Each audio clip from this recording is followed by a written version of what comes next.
Started. First of all, I want to welcome everyone to tonight's PLC. And again, we're going to be talking about using these challenge area assessments specifically that are in Insight. But if we have other topics we need to talk about, as we talk about exam prep, we can certainly get into that also during our discussion.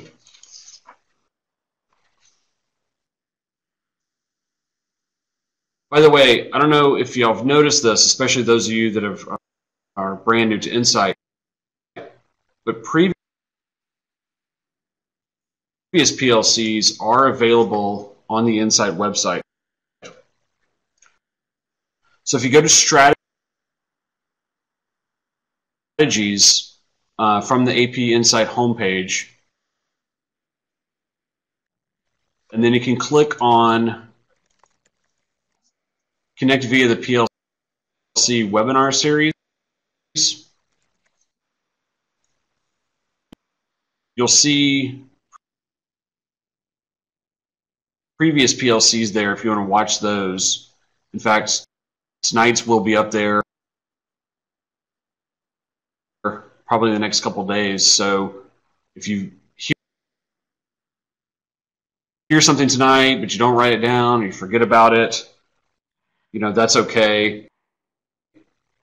It'll be there. You can watch it later.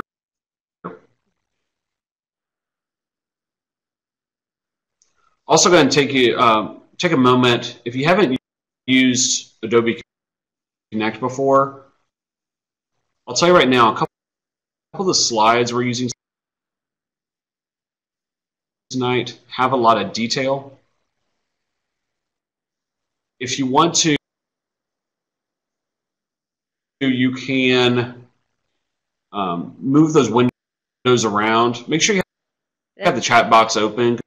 That's funny. I call it WAP here in Chicago, and I'm the only teacher that teaches it. But you can also kind of expand the window that has these slides in it. So here's our agenda for tonight. Notice there's only 2 things on there. It's kind of a simple. Yeah, that what works and what doesn't work. But really, I have a quick presentation that I want to show with a couple slides. But I really want this to be a discussion time. Talk about what has worked well so far with Insight, what hasn't worked so well, how can we help each other, and really make this a professional learning community. Because I don't know about y'all, but in my school, I'm the only WAP teacher on campus. In our district, we have 2 other high schools, and so sometimes I talk to the WAP teachers there, but not too often. So I don't get that. Hi, my name is, like Mason said, I'm Katie Clark. Right. I'm from Chicago. Exactly. I teach at one of the Chicago public high schools, and unfortunately, which, you know, sometimes can be nice because that means one less meeting. Helmets, unfortunately, but for like that leading I have to go rate. to. So but at the same time, we have I do other miss challenges that we face here. Professional camaraderie. I do have the opportunity to teach in what we call selective enrollment and high that kind of bouncing ideas off people. So students test to get in here. We have a very open access policy to AP programs within our school, and we offer almost all the social studies AP. By the way, I guess I should introduce myself. I'm Mason. So currently, I teach 155 10th graders. I'm at Pflugerville High School in Pflugerville, Texas. But it's very rewarding. And working within College Board with the AP Insight program for the last couple of years, really proud of our scores have continually school and our AP program. So there's a lot of material in AP Insight, but we've got a very diverse really AP program. Very beneficial We're trying for the students our best to serve the needs of underrepresented student populations, and we've been very, very successful with that the last couple of years. Our other claim to fame in Pflugerville if you ever watched the TV series Friday Night Lights, not the movie, but the TV series, those uniforms that they use, the helmets with the blue helmets with the yellow P, those were our uniforms that they used for the show. If you know anything about high school football in Texas, you know that's a pretty big deal. We also have Katie Clark tonight. She's helping out too. Katie, do you want to introduce yourself?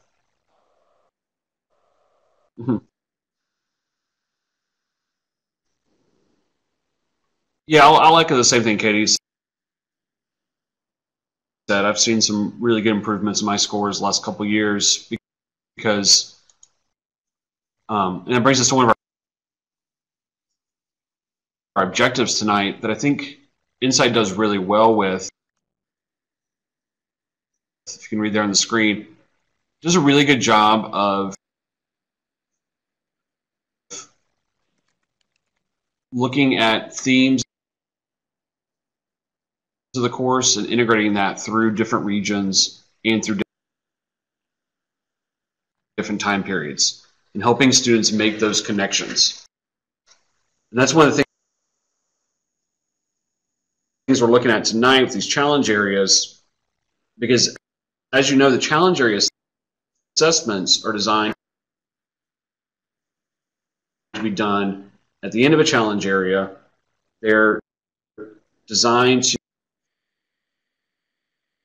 to test students' knowledge of a topic across time periods and across regions and make those connections across time periods and regions, which is one of the more difficult things I think for our students, and I know especially for mine. So you see our objectives there for tonight. The thing I really want to focus though on is that focus question. How can we start using Insight to help our students get ready for the exam? So we'll talk specifically about the challenge area assessments and how they can be used, but I do want to think about other ways you can use Insight as well.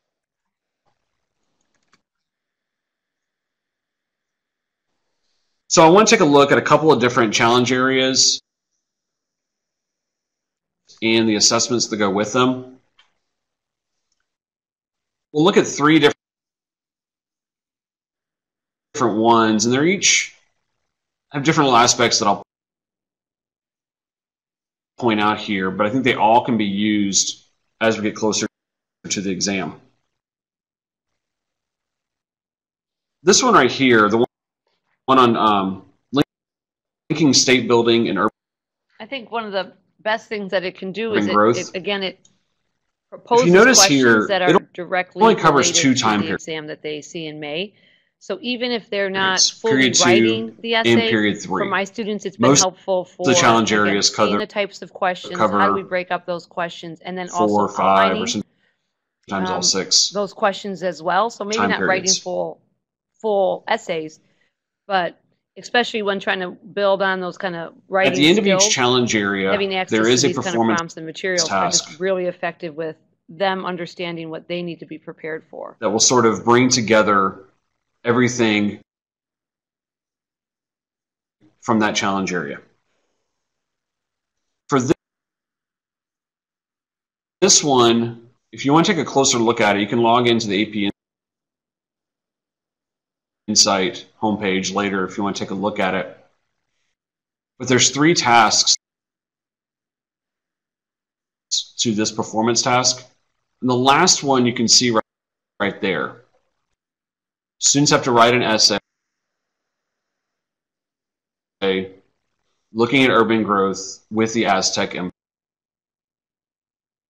And then they have to compare it to a different empire. Now, again, they're making that connection between the Aztecs and a different empire. You could do it, from the same time period but different region. But the other nice thing about all the performance tasks in Insight is that they are kind of customizable. If you don't want your students writing about the Aztec Empire, you can pick another empire as well. And then the final assessment after they've done that task in this particular challenge area is a DBQ about the Abbasid Caliphate in the city of Baghdad. So even though the activity might be about the Aztecs, the assessment's about Baghdad. But we know that students really need to focus on the ideas of state building and urban growth so they can use those ideas and apply it then to the Abbasids in Baghdad. So how do you think something like this could help your students on the AP test? If you want, feel free to speak using the speaker, or if you want to type it in the chat box, you can do that as well.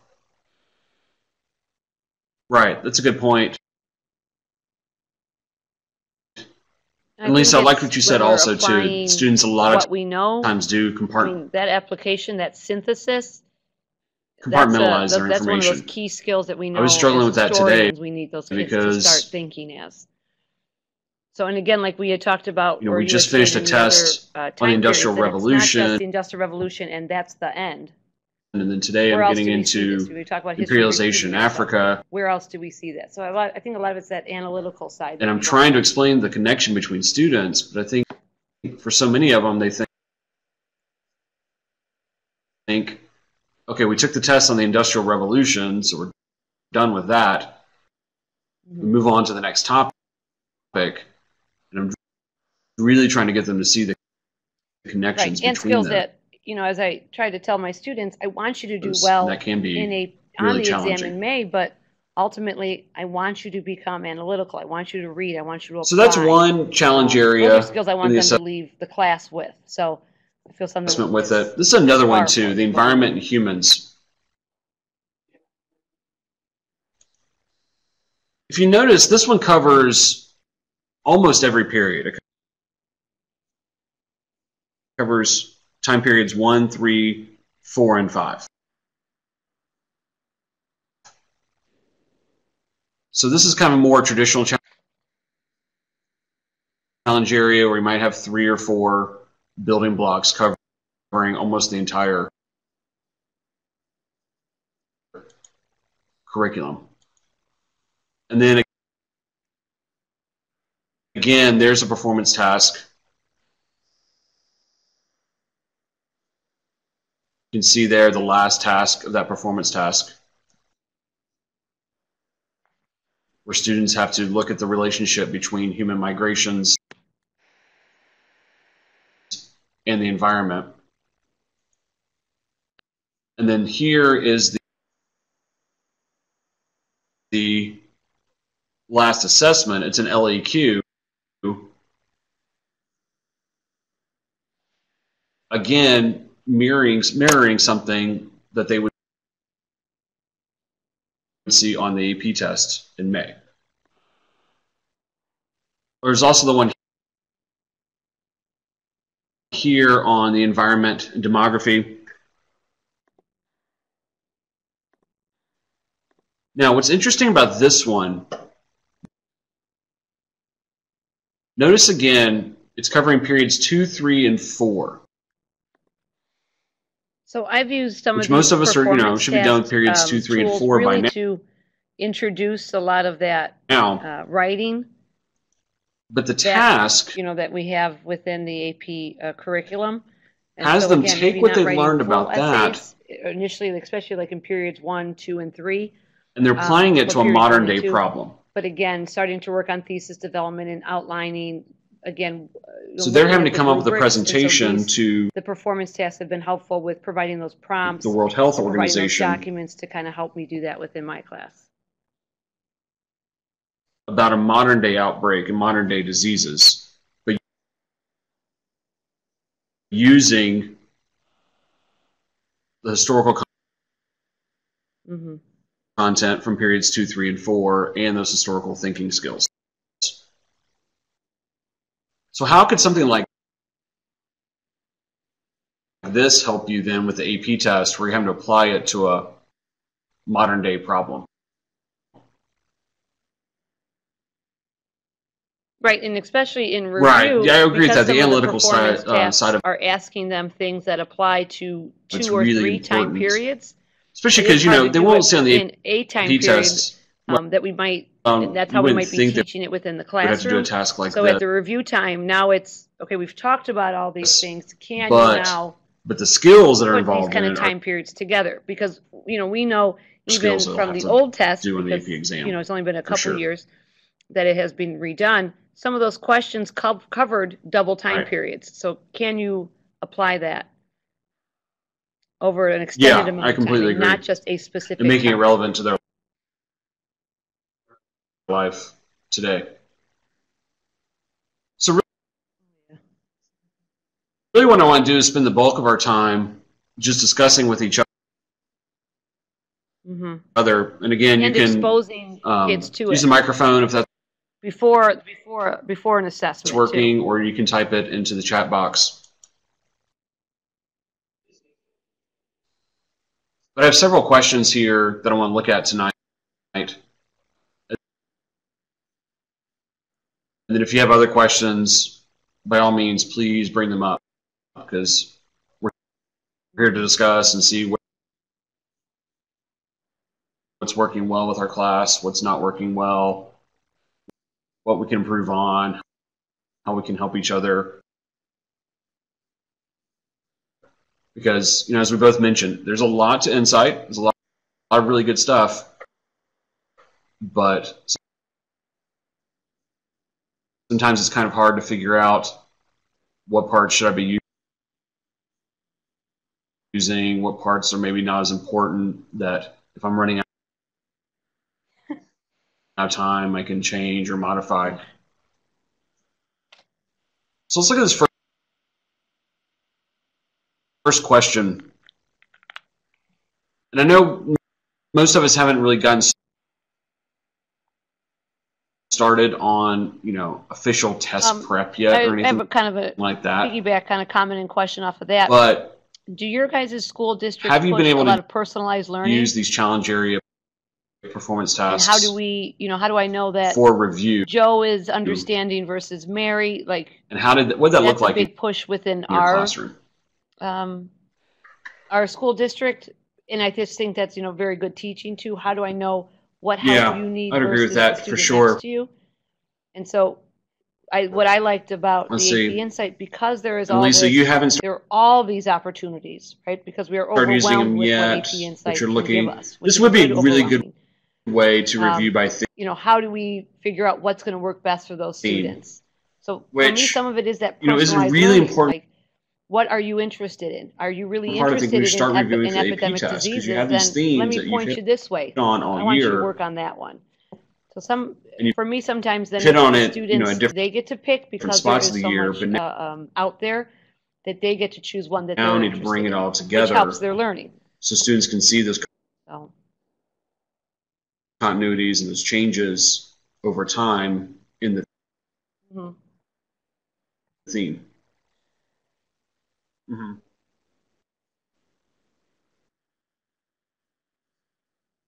Right. Right. And that is hard too, especially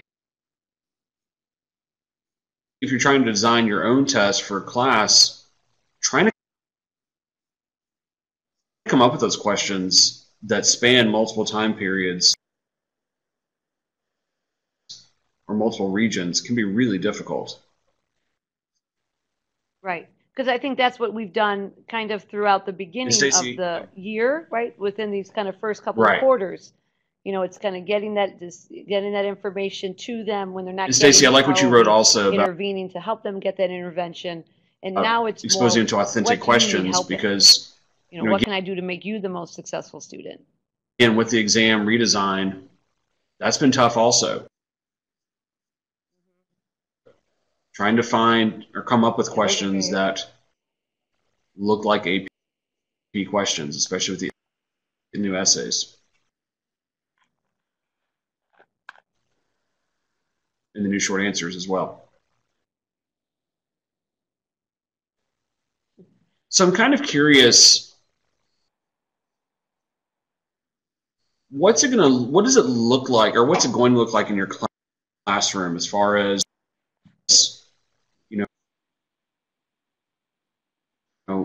not necessarily which challenge areas you're going to cover, which ones you aren't, or which ones you're going to give more time to. But my thinking is, there's 10 challenge areas. Yeah. Each of those challenge area assessments is usually a long essay or a DBQ. Right. Something that could take a while for the students to do and to grade. And I don't know about y'all, but I don't want to grade 10 essays in the last couple of weeks before the test. So what are y'all thinking for, like, what can that look like in your classroom? How can you prioritize which ones are important? Is there a way to sort of change some of these assessments if you need to? Right. So also kind of giving students ownership. Well, Mason, I think you brought up a good point. You talked about, Mason, about not having, not wanting to grade. The other nice thing too is all of those essays that do come with the fact that they're going to have to do all this writing. A lot of these building block assessments throughout the year, you'll have a lot of data for your students. My students got to pick what they were interested in for the writing, class, but you can also and then they switched with other students around them, and then those students they graded. So I'm starting to think about each other's work. This. So I haven't started doing the proctor rubric so that they saw what a high quality answer was. But I'm thinking, and then they self-graded as we get closer to the exam. Now, as a summative assessment, though, I did end up, they had to write. Not every student has to do the same assessment. Them for that summative. We can they wrote their answer, and then they switched with other people who had that one student do this assessment, one student do this assessment, to understand where that score comes from. Because you're right, it doesn't have to be a one size fits all assessment. Right. And Stacy's got a good point too. Those next step activities. So Stacy, when you assign those, are you assigning different activities to different students? Everybody's doing their. I watched something. Something through the AP Insight, and it was a teacher demonstrating how we got the kids to locate their thesis and their evidence. Having them think about their learning is really. So as they're grading, they're kind of underlining and highlighting in those different. Give them that choice and give them that ownership. Right, it's really baby steps, because those first few times they look at you. But also they need. But if we just kind of keep with it, then they kind of to be able to that metacognitive where's that thesis? Thinking. Where's that evidence? Where's the analysis? So it really was just walking it through baby steps the first two. And that is true too. They're not going to have a lot of options on the test. I mean, obviously in the DBQ, the short answer, they don't have options. So I'm kind of thinking about. I do like the no name. That's sitting down with each student. I'll have to do that one. And say, let's look at your data and see that, okay, this challenge area is one that you were kind of weak in through the year. Why don't we focus on that? Here's another challenge area where you aced every assessment, self-assessment, so I don't think you really need to focus on this one. I think you're good to go. So what are other thoughts? Those building block quizzes. I know. Again, I know we haven't. Really effective, especially like kind of seeing the complexity within the multiple choice questions. None of us probably have set plans right now of what we're going to do with Insight. Trying to find, examples of that to kind of prep kids has been. We could also kind of use this as a brainstorming time. What other ideas are you thinking about? Yeah, I think that's a great idea too. If you can get the students grading it and reading other essays, I'll be honest, and y'all can tell me, I've tried it before. I've had a lot of difficulty with it. Do y'all have any like tricks or secrets that make it work better? Because a couple times I've tried it, I feel like it's kind of fell apart. I want to do it again, but I've just had a lot of trouble with it. Yeah, that's a good idea. And Lisa, it looks like you have the same idea where you're looking for specific marking. So are y'all saying like when you find the thesis statement, you underline it in red? When you see synthesis, you underline it in blue, something like that? So besides the challenge areas, I think a question I always have when it comes to exam prep, what else in Insight could you use? How much content review do I go versus for that exam skill? Prep when we get closer to? We've technically covered all that content already, May. But I know like that was back in August and September. Yes, that has been. How do I kind of refresh their memories there without doing more kind of a lecture based? How do I get them kind of more active with their own in review? Insight that you think could be used for telling them this is what we're going to do? Exam prep.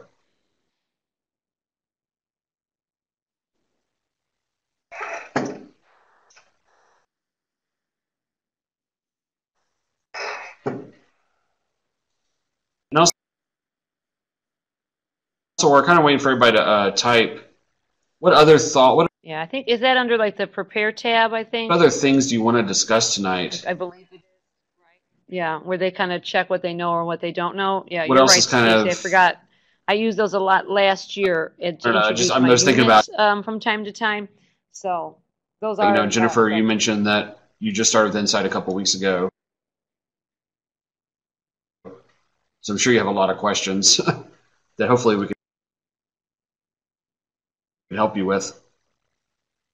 And then I also wonder how much time do people spend on review? Stacy brought up the self-assessment that I think our exam in May. Those can really help too when it comes to review. Give me a second. I need to find those on the AP Insight website, and I'll post the link in the chat once I find the link to the self. Yeah, it all depends on spring break and where it falls and. Yeah. I'm gonna. Yeah, that's a good question because usually it's how much time do I have left after we're done teaching everything. You generally I like to aim for about a week and a half. I see you guys are saying 2 weeks. All right. Sometimes I have a little bit more.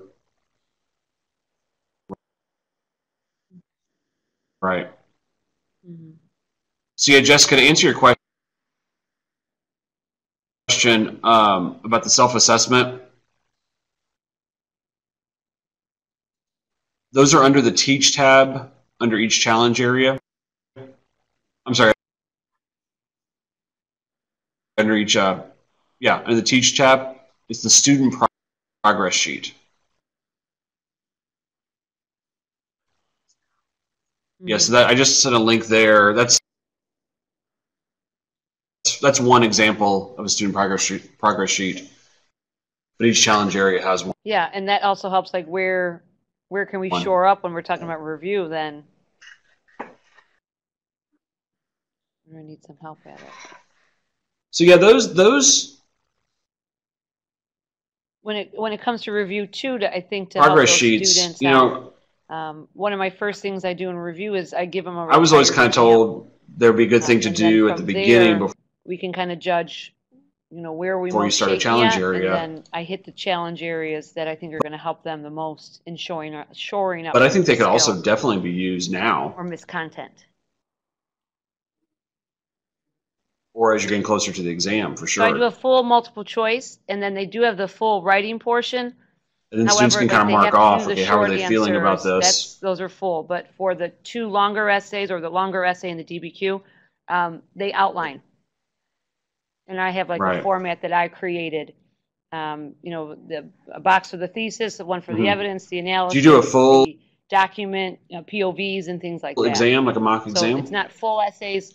But then I can see, you know, again, based off their detailed outline, where they struggle. In my head, detailed outline. No, sometimes we don't get that, but because they don't know the questions ahead of time, and so they're all scrambling. Right.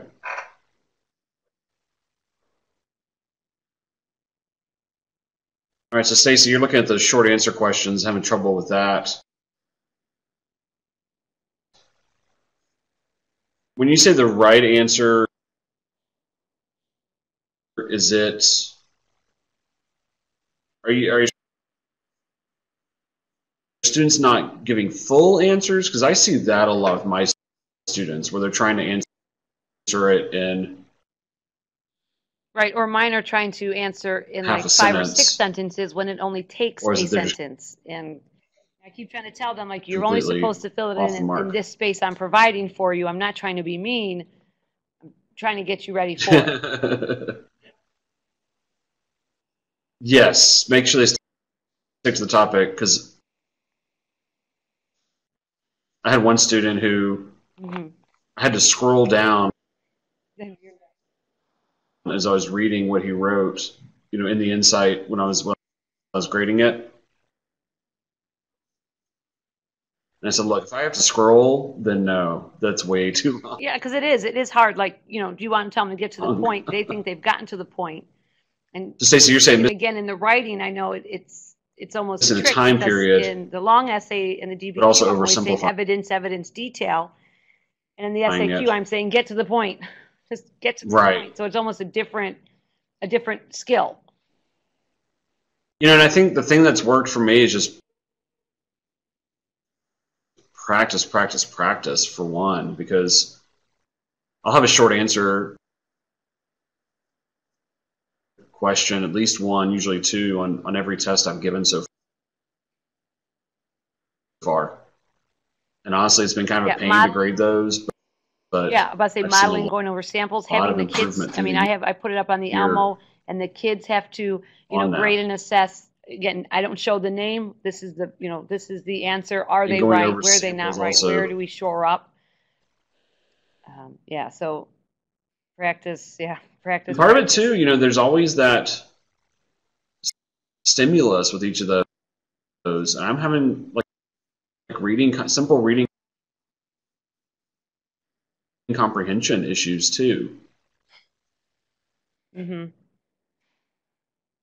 have been challenging.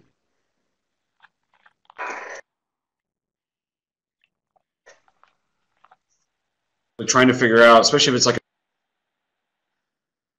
a secondary source, having students able to get the main idea out of that.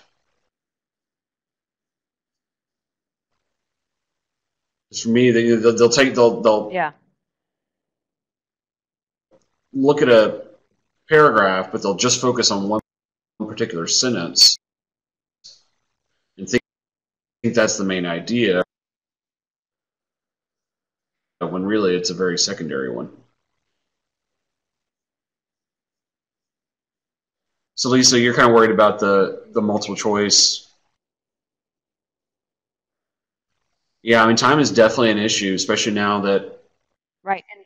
And some of those stimulus are 2 paragraphs each question long, has some kind right? of stimulus so it's not to like go the with simple it. 3 or 4 sentence one that the old test would maybe give you, but And that's the or problem too that I was saying images, before or with the reading trying to with an figure image. And you're right, the kids, it's that out the time. main They always say, like, idea "Can I have more time?" And I'm like, of a "No, you have to get passage used to working under this time." So, and doing that quickly. Is that the issue? It could work too. Is you could practice something like that with a warm up each day in class. I don't know how you structure your actual class period, but if you have a yeah. We also try to do a lot of modeling warm up, you could put up marking up text too, so that they're used stimulus to and like writing on it and highlighting and multiple putting choice that note in there right questions. away as they're reading. Give them 3 Sometimes minutes that has to helped them to stay focused on it. answer it. And just work on practicing that. Yeah, and going back to the main idea thing too,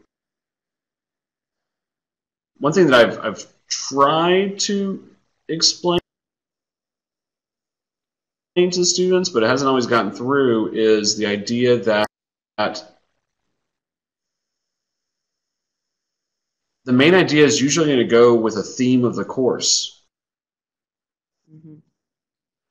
with a big topic, something from the curriculum framework.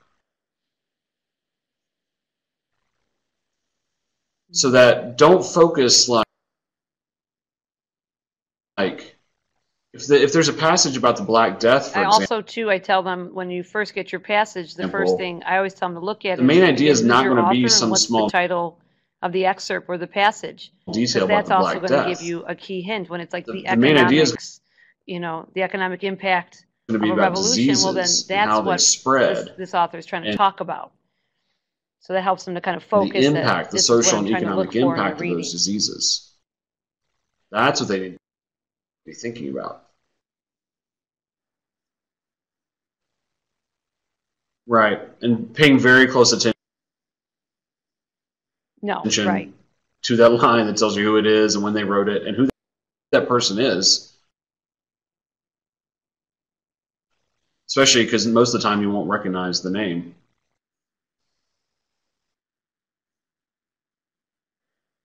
Yeah. I hope this is helping. I don't know. It's funny because I'm looking at the things you are writing, the concerns we're all having. So you weren't going to give us the answers to the exam today.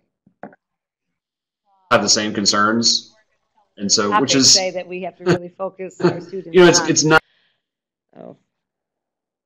Nice to know that you're not alone. Everybody's in the same boat here. These are all great ideas, right? These are the wealth of resources on AP Insight is insane. Magic bullet answers. How do I use it effectively in the time that I have to teach, the 4,000 years of history that? Right. No,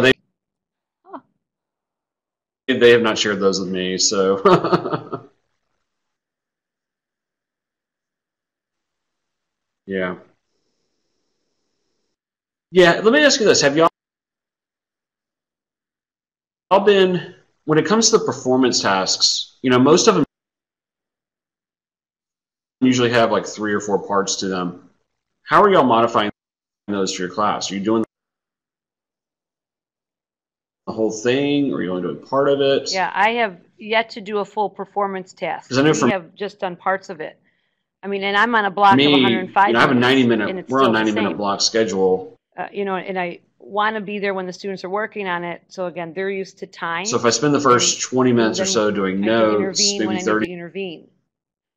And that they're not going online all the time to find that answer. That they are reading and doing the research that needs to be done. Sometimes that's not enough time to do a whole performance task. They are tough. They are long. Mm-hmm. Right. Right. And the nice part about them, though, is that they are customizable. You don't have to use every part of it to still be effective. You can cut things out. You can add things to it. Add in things if you've been doing in your own classroom. Oh, okay. And they still can be very effective. Yeah. Stacy, you mentioned the answer key. Do you mean for the performance tasks? Yeah, analyze the sources. Yeah. Okay. Yeah, that is a good one. So that's a good idea. Okay, so that would definitely save time. And then, yeah, when they're looking for evidence, again, having to analyze. That's a good idea. Yeah, I like that. Okay, so that's good too. So you're also modeling the analyzation piece with the class. And you're also getting that content in there as well. That's good. Sandra, you said you're spending a lot of time reformatting the assignments. Are you like? And it is time consuming now, but maybe Sandra Just will be more eliminating applicable parts next of year it, when or are you have it there you ready to changing go. around Sometimes obviously we know the developing curriculum questions? takes a whole lot of time, especially AP How are you curriculum. reformatting them? Yeah, it is. And I was in the funny boat where we got insight the second year I was teaching WAP. So I felt like the whole first Yeah. year This I is my was third redesign in creating this World brand new in my curriculum. 8 years of teaching it. And I was like, oh, another one. This is good. Yeah, let's Again, because I'm the only WAP teacher on let's make it a campus. change one more And then time. the next year we But get the nice thing is I helped with the AP Insight and it's curriculum. like, all right, now I helped to work on a lot of almost do those this next again. steps. How do you intervene and accelerate kids when they are getting like it or not getting it? And so very time consuming, but like I said, I still use those things still today. So, it's Right. always worthwhile as long as you're still sticking with that class the next year. So. Yeah. So Sandra, yeah, I'm saying what you're saying. You wrote here, putting it into a better consumable chart. Yeah, and that can be difficult for sure. Yeah. Yeah. Because I've done the thing sometimes where I've just taken the performance task sheets, run them off, but I've like X things out or I think added my another own kind handwriting of in there. obstacle that I've had, and maybe some of you have had, like, you find the resource after Easier, it starts getting looking really messy. You're like, oh my gosh, that I should have gone to here Students have trouble first. So sometimes following it's always remembering to continue to work with the AP Insight program. And again, it is a new program still, but how do we just kind of keep ourselves constantly going there and checking and making sure And that's true, and that's realizing what we can, because we don't have to do all of it, but. Yeah, take a look at some of the resources on the Insight site about creating a roadmap of when you're going to do it too. That's been really helpful for me this year because this is sort of the first full year where I'm really using all of it during the year. It's and that's been helped the students individually, like they are checking themselves where for their strengths and weaknesses are. Yes, I have. I'll be honest, I've not been as purposeful about that as I should. When I am, then yes, it's helpful. Right. The best intentions at the beginning of the year. But again, that's another one of those trying to find time to put that in, and that's a struggle. Right. So Sandra, you said, let's see, students have academic weaknesses.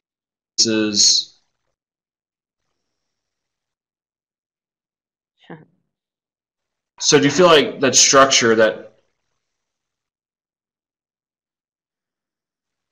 Can you give me an example of that? I guess I'm a little confused. Is it more like the writing skill that students are struggling with and the analysis skill, so that the heavy scaffolding that needs to happen?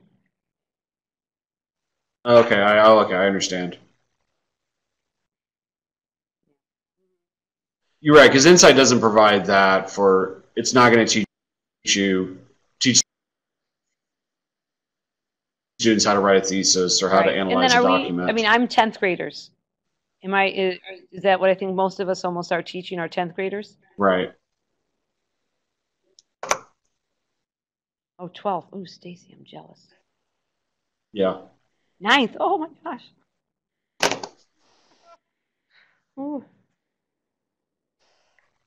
Oh, wow. Yeah. In their defense, basic notes, I mean... Right, and I had that too, because I taught AP. They're coming from their last social studies U.S. class. history for 8 years. They wrote their name in hieroglyphics in 5th grade. They took the U.S. Constitution test in 8th grade. At least with U.S. history, they have some sort of background, because in Texas... To them, since they were maybe in 5th grade. And to have them now, at least half of it in 8th grade. At a college level, with people and places they have never heard history, of. Oh my goodness! They don't really know what is the good note. You start talking about the Han Dynasty. They've never heard of the Han Dynasty before, so you have to build a lot of that content. Yeah, same here too. Mm-hmm. Content as well.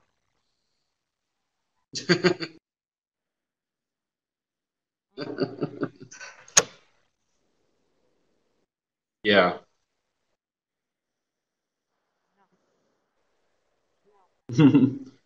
Yes, Sandra, I don't know. We talked about laissez-faire today, and one of my students said, I want you to feel alone. I said, well, what do we mean by laissez-faire government? She goes, I just thought that was the guy's name. What? Oh, okay. That's the nice thing about these PLC meetings. Steps, or when they look at the map and they don't know how to turn it because they're not sure where land or water is. There's a lot of heavy point too about the details, because when I taught AP, my students do also come from Hug as well. A lot of details They're all there. in AP Hug. And now we're in the world where we've got 12,000 years of history across the entire world. They need to understand that bigger picture, and you're right. That is definitely a struggle. Mm-hmm. And I think that's where these, to bring it back to the challenge areas, they can start to see that when they're comparing across regions and across time periods. Look at urban growth. That was one of the challenge areas I showed you a second ago. Well, cities rise and fall for the same reasons throughout history and throughout the world. Or, a lot of us just got done with the American Revolution, the French Revolution, Haiti, South America, and all that. So I was really working on, let's talk about revolutions in general.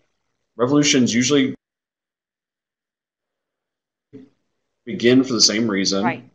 They're and successful. A whole lot less like the specific for the people. Same They're reasons. like, okay, so what was that king's name? Okay, you what don't was need that to sit there and name? I'm like, well, study wait, the American Revolution, then study the French think big picture Revolution, then study. But again, you're right. Going from U.S. Revolution. even to, where U.S. it is more this detail specific name. You study revolutions in general. World is. We still need that evidence to back up what you're saying. Of those. So I think I know for my kids, they get over like I have to whole remember all of this. No, not necessarily. So. Right.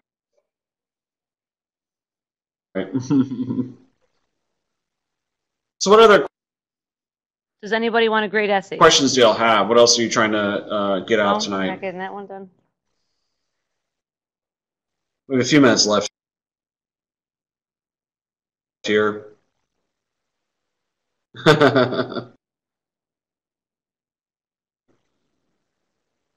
See, how close are the SAQs? They're pretty darn close. I mean, the yeah. The Insight Committee, I think, has done a really good job making sure that all the assessments, whether they're the short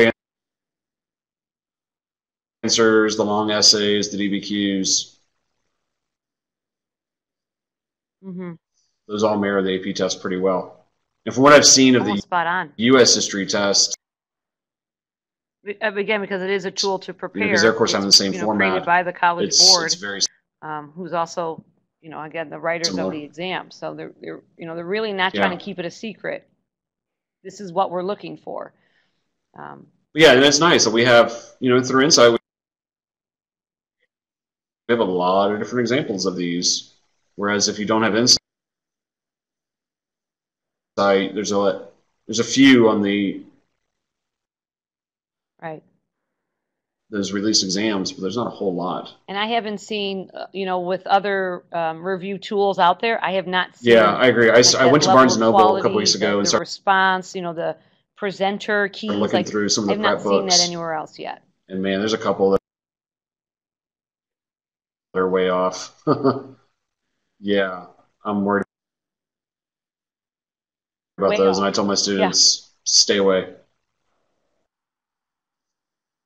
Did anybody use LearnerRater or Albert? They were LearnerRater, they're now Albert this year. Yeah, Sandra, I've noticed that too, because I don't know if anyone's used them. I don't find them either to be kind of as summer and during the school year. I've traveled a couple times and done conferences on Insight and some of the one-day trainings, and I've heard that from a lot of teachers across the country.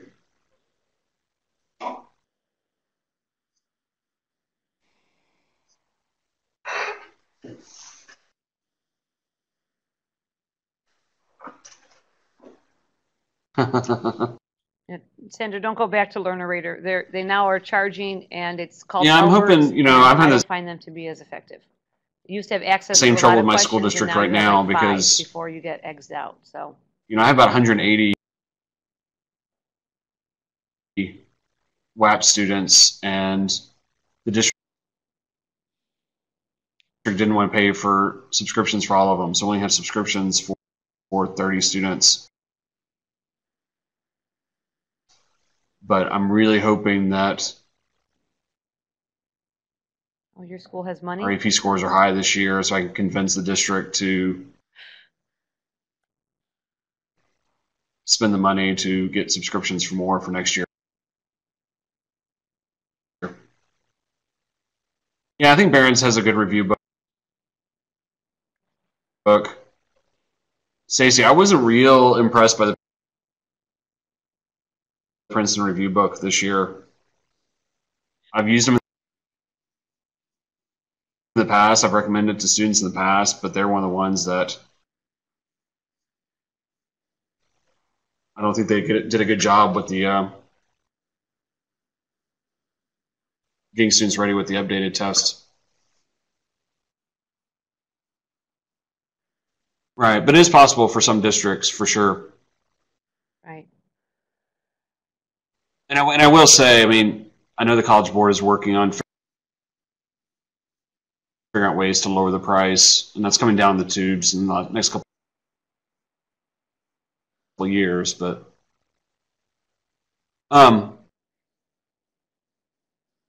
we're coming to a close here, so. And then I wonder if your school district won't pick up Insight. The link to.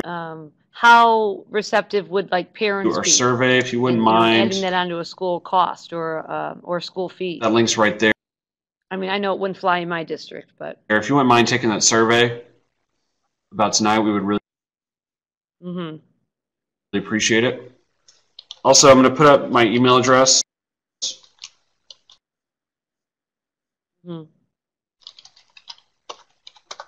If you have any other questions or concerns or need help with anything, please shoot me an email. Yes, please share those out. Also, while you're doing that, I want to point out one other thing too. There is an online community on. Yeah, same thing. I'll throw up mine. If there's anything you the need Insight or a question or concern, page or again, that you not a lot have of the people know answers to the exam in May, by all about, means. but it's a nice discussion board. I'm usually on there, so if you have any questions, you can post on there as well.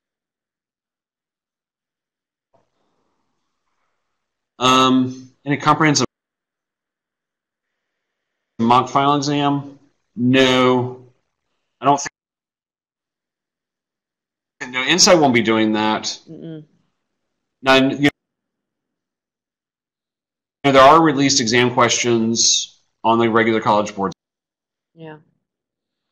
site, especially on the audit page. The point of Insight really is to kind of, focus on those areas that students struggle and provide formative kind of checks to help improve. So not necessarily a complete exam.